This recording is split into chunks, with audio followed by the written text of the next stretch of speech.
નમસ્કાર દોસ્તો, આજે આપણે tutorial number 11 from unit number 4 differential equation વિકલ સમીકરણનું જે યુનિટ 4 છે એનું આપણે સોલ્યુશન જોઈશું. ટ્યુટોરિયલ નંબર 11માં 3 બેઝિક કોન્સેપ્ટની વાત કરેલી છે, that is order and degree, that is કક્ષા અને પરિમાણ, અને એક સોલ્યુશન માટેની મેથડ છે that is variable separation method. એટલે કે બે અલગ અલગ વેરિયેબલ કરી કેવી રીતે સોલ્યુશન શોધવું. તો let us briefly see with the 1 marker MCQ. The order of the differential equation. તો ઓર્ડરનો મતલબ શું છે એ સમજી લો દોસ્તો, કે તમને જેટલા પણ ડેરિવેટિવ્સ આપ્યા હોય, the number of derivatives you are given, you have to look at the highest number of derivative. First derivative, second derivative, third derivative and so on. તો અહીંયા આગળ હાઈએસ્ટ ડેરિવેટિવ શું થાય છે દોસ્તો? 1 થાય છે. એનો પાવર 2 થાય છે, એટલે આનો ઓર્ડર 1 થશે પણ ડિગ્રી 2 થશે. ડિગ્રી અને ઓર્ડરના થોરો કોન્સેપ્ટ માટે આનો એક ઓલરેડી વિડીયો મેં પોસ્ટ કરેલો છે, એ તમે ખાસ જોઈ લેજો. અત્યારે આપણે એની વધારે ડીપમાં વાત નહીં કરીએ. અગેન અહીંયા આગળ ડિગ્રી પૂછી છે, તો હાઈએસ્ટ ઓર્ડર તમારો શું છે? d2y/dx², અને એની પાવર કેટલી થાય છે? ડિગ્રી માને હાઈએસ્ટ ડેરિવેટિવની પાવર, તો આની પાવર 1 થાય છે, તો option C is the correct answer. The order of the differential equation d2y/dx² plus 3dy/dx નો હોલ ક્યુબ. તો અહીંયા આગળ ઓર્ડરની વાત કરી છે, તો હાઈએસ્ટ ડેરિવેટિવ સેકન્ડ થાય છે, તો answer is 2. The order and degree both, એક સાથે બંને વસ્તુ પૂછેલી છે, d4y/dx 4^2 d3y/dx³ into dy/dx minus x³ dy/dx⁵ equals to 0, whatever we understand. તો અહીંયા હાઈએસ્ટ ઓર્ડર એટલે કે હાઈએસ્ટ ડેરિવેટિવ 4 છે, એટલે ઓર્ડર મારો 4 થશે, અને એની પાવર 2 છે, તો ડિગ્રી 2 થશે. So answer is 4 and 2, that is option D.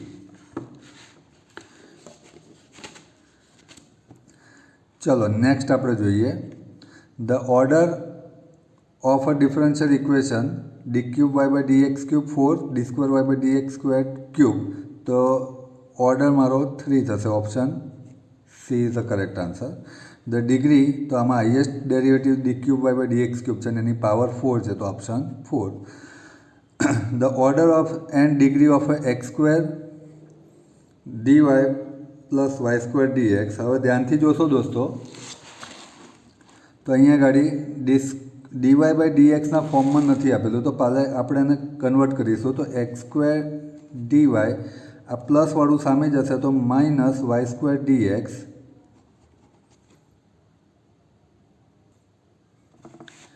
y² dx.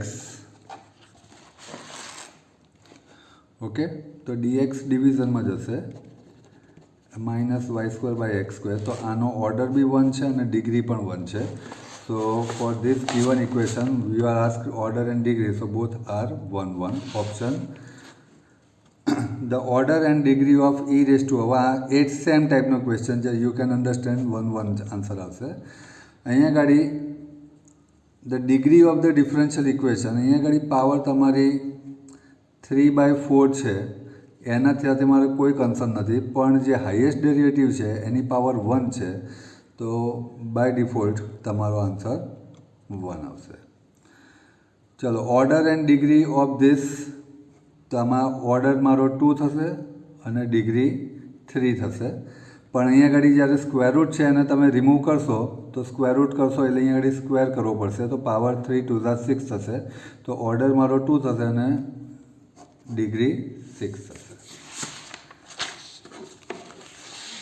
Now let us see the first method of separation.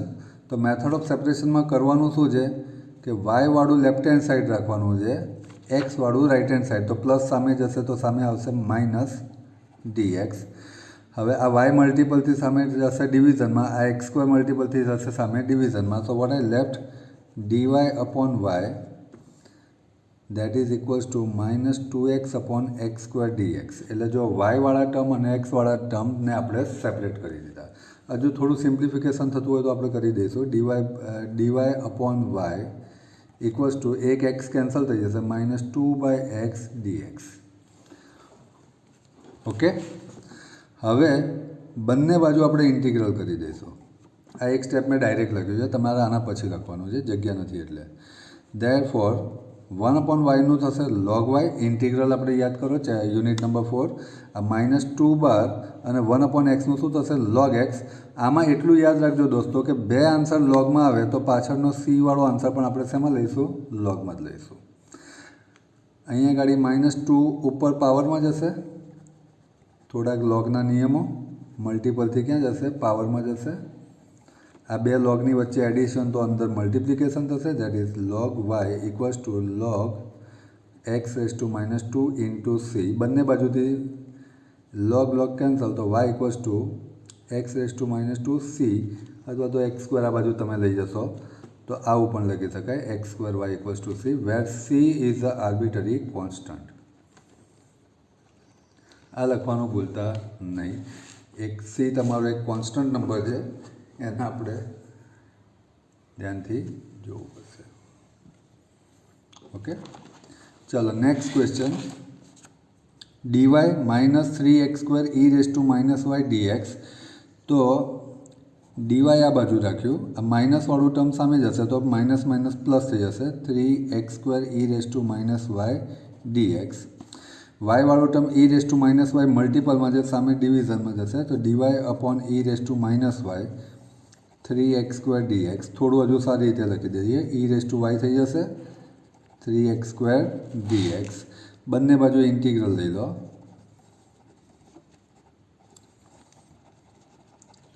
e⁻y નું થશે e⁻y, 3x² નું થશે x³ / 3 પ્લસ c, 3 કેન્સલ, તો e⁻y equals to x³ plus c, where c is a arbitrary constant. આ દર વખતે લખવાનું ભૂલતા નહીં દોસ્તો. ક્યારેક એવું બી બનશે કે સ્પેશિયલ સોલ્યુશન બી હશે. તો next question, sin x cos y dy plus sin y cos x dx.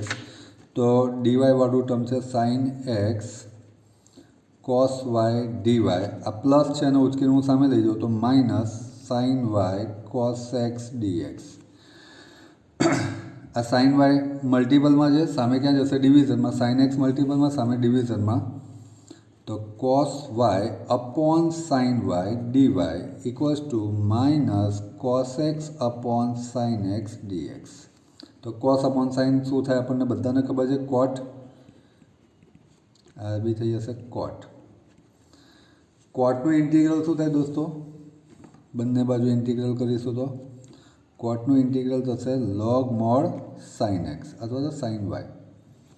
આનું થઈ જશે minus log mod sin x.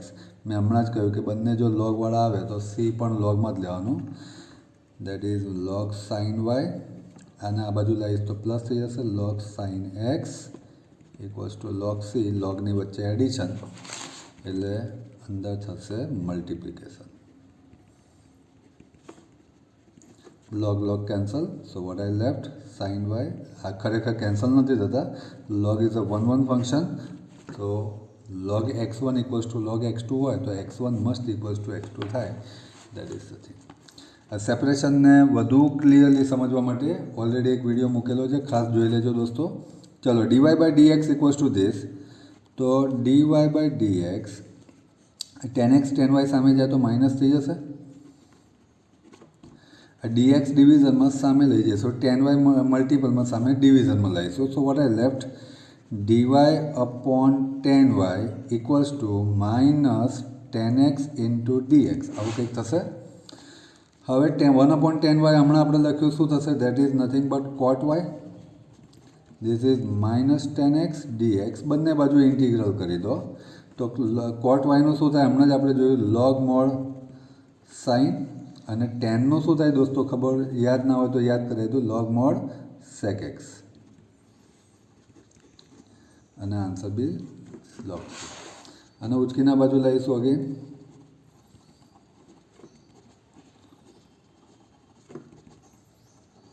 બે લોગની વચ્ચે એડિશન, ઉપરના જેવું જ છે. બંને બાજુથી log રિમૂવ થશે. તો what I left sin y sec x equals to c, where c is arbitrary constant. દર વખતે આ લખવાનું ભૂલતા નહીં, ગુજરાતીમાં લખો તો સ્ક્વેર અચળ. નેક્સ્ટ ક્વેશ્ચન, ડાયરેક્ટલી ચલો સેપરેટ કરી દઈએ. 1 + x³ dy ઇક્વલ્સ ટુ માઇનસનું થઈ જશે +3x²y dx. આ એક્સવાળું આખું ટર્મ સામે લઈ જઈશું, વાયવાળું ટર્મ આ બાજુ લાવીશું તો કંઈક 1/y dy અને અહીંયા આગળ 3x² હતા અપોન 1 + x³ dx. આનું ઇન્ટિગ્રલ આપણે કરી દઈશું તો 1/yનું શું થશે મને ખબર છે, દેટ ઇઝ log y. હવે અહીંયા આગળ ધ્યાનથી જુઓ દોસ્તો, x³ ડેરિવેટિવ શું થાય, 3x² થાય. તો this is nothing but f'(x) upon fx. હજુ એક સ્ટેપ લખવું તો હું તમને લખીને બતાવું. 1 + x³ ઉપર લખ્યા, એનું ડેરિવેટિવ નીચે 1 + x³ dx. તો this is f'(x) upon fx, જેનો આન્સર થશે log mod fx plus log c. હવે લોગનું આપણે ડાયરેક્ટ કરી દઈએ, that is log c into 1 + x³.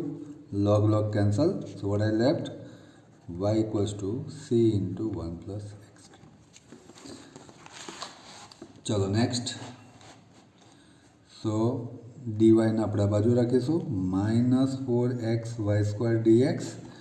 y² મલ્ટિપલથી સામે ડિવિઝનમાં જશે તો dy upon y² equals to -4x dx. આ y² ને લખાય y⁻², બંને બાજુ ઇન્ટિગ્રલ કરી દો. ઓકે, y⁻²નું શું થશે, y⁻² + 1 અપોન -2 + 1, -4xનું થશે x²/2 પ્લસ c. સિમ્પ્લિફાય કરી દઈએ તો y⁻1 upon -1, 2 2 Jha that is -2x² + c. અને આપણે આ રીતે પણ લખી શકીએ, 1 upon -y -2x² + c. Okay, હવે અહીંયા આગળ એક સ્પેશિયલ સોલ્યુશન આપ્યું દોસ્તો, y0 ઇઝ 1. આનો મતલબ જો તમે એક્સની વેલ્યુ 0 પુટ કરો છો તો વાયની વેલ્યુ શું થાય છે, 1. એટલે આની અંદર મૂકી દો. ચલો 1 અપોન -1, આ 0 થઈ ગયું. તો અલ્ટિમેટલી સીની વેલ્યુ શું થશે દોસ્તો, -1. તો સીની વેલ્યુ -1 હું પુટઅપ કરીશ તો વોટ આઈ લેફ્ટ, સોરી મને થોડું ક્રોસ પડી રહ્યું છે એટલે આડું લખાઈ રહ્યું છે, but I hope you can see. તો સીની વેલ્યુ -1 જે ઓરિજિનલ તમે શોધ્યું હતું એમાં મૂકીશું તો શું આવશે, 1 અપોન -y -2x². સીની વેલ્યુ -1 વડે ડિવાઈડ કરી દો તો 1 upon y 2x² + 1. That is your answer. That is a special answer, special solution. ચલો x1 + y² dx, આ પ્લસ આખું ઉચકીને સામે -y1 + x² dy. આ બાજુ y ગયું છે, આ બાજુ x ગયું છે, કંઈ ફરક નહીં પડતો. તો એક્સવાળું ટર્મ જે છે 1 + x² આપણે અહીંયા લાવીશું. Okay, -y upon i 1 + y² dy. Okay, હવે અહીંયા આગળ ધ્યાનથી જુઓ દોસ્તો, 2 મલ્ટીપ્લાય કર્યા અને 2 વડે ડિવાઈડ કર્યા. એ જ રીતે અહીંયા પણ 2 મલ્ટીપ્લાય કર્યા અને 2 વડે ડિવાઈડ કર્યા. કેમ, x² ડેરિવેટિવ શું થશે, 2x. એટલે f'(x) અપોન fx થઈ ગયું આવી જોઈએ. તો બંને બાજુ આપણે ઇન્ટિગ્રલ કરીશું તો 1/2 integral 2x upon 1 + x² dx, that is -1/2 integral of -2y upon 1 + y² dy. આ બંને બાદથી 1/2 કેન્સલ થઈ જશે અને f'(x) અપોન fx હમણાં જ આપણે વાત થઈ, that is log 1 + x². This is -log 1 + y² અને પાછળ પર log c લખી દઈશું અને આ બાજુ લઈશું.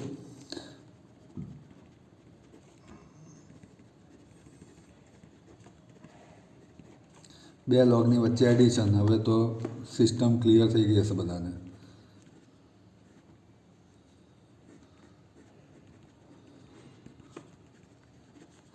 log is a 1 function, so answer is 1 + x² into 1 + y² equals to c, where c is a arbitrary constant. x dy plus y dx equals to xy dy. so ચલો અહીંયા આગળ જો ધ્યાનથી dy વાળા બે ટર્મ છે તો પહેલાં બે dy વાળા ટર્મને જોડે કરીશું. આ dx વાળું ઉચકીને હું સામે લઈ જાઉં તો માઇનસ થઈ જશે. અહીંયાથી ધ્યાનથી જુઓ દોસ્તો, x dy બંનેમાંથી કોમન નીકળે છે તો x dy કોમન લઈ લો તો બચે છે શું, 1 - y. x મલ્ટિપલમાં છે સામે જશે, y મલ્ટિપલથી આ બાજુ ડિવિઝનમાં આવશે તો 1 - y upon y dy equals to -1/x dx. Okay, અહીંયા હું થોડું સેપરેશન કરી દઉં. 1/y minus y/y that is 1 થઈ જશે. Integrating both the side 1/y નું થશે log y, 1 નું થશે y minus log x plus c is the answer. તમે ચાહો તો હજુ આને ઓર મોડિફાઈડ ફોર્મમાં લખી શકો છો.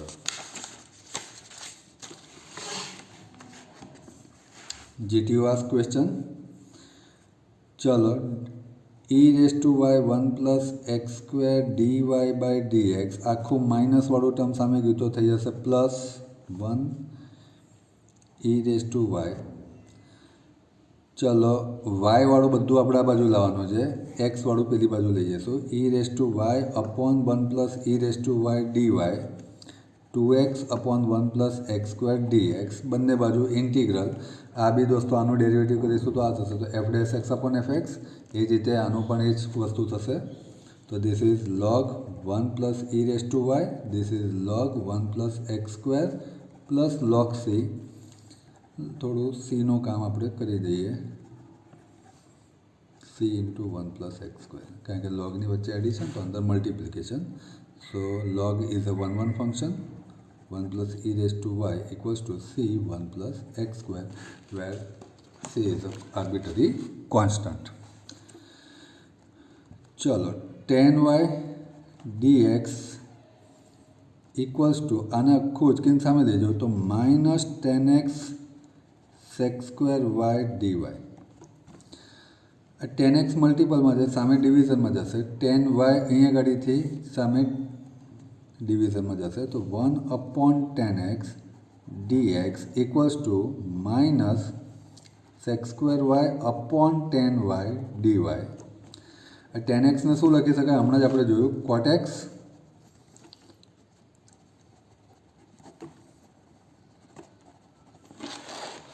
બંને બાજુ ઇન્ટિગ્રલ કરતા દોસ્તો કોટનું ઇન્ટિગ્રલ શું થશે? હમણાં જ આપણે જોયું log mod sin x અને f'(x અપોન fx) તો આનું થશે log tan y plus log c. અને ઉચકીના બાજુ લઈશું તો ડાયરેક્ટલી એક સ્ટેપ લખી દઉં છું દોસ્તો ટાઈમના અભાવથી. આ થઈ જશે sin x into tan y. તમારે એક સ્ટેપ વધારે કરવું પડશે. બંને બાજુથી log કેન્સલ અથવા તો log ઇઝ અ 1 ફંક્શન. તો sin x tan y equals to c. This is the final answer and hence your tutorial number 11. Thank you very much friends.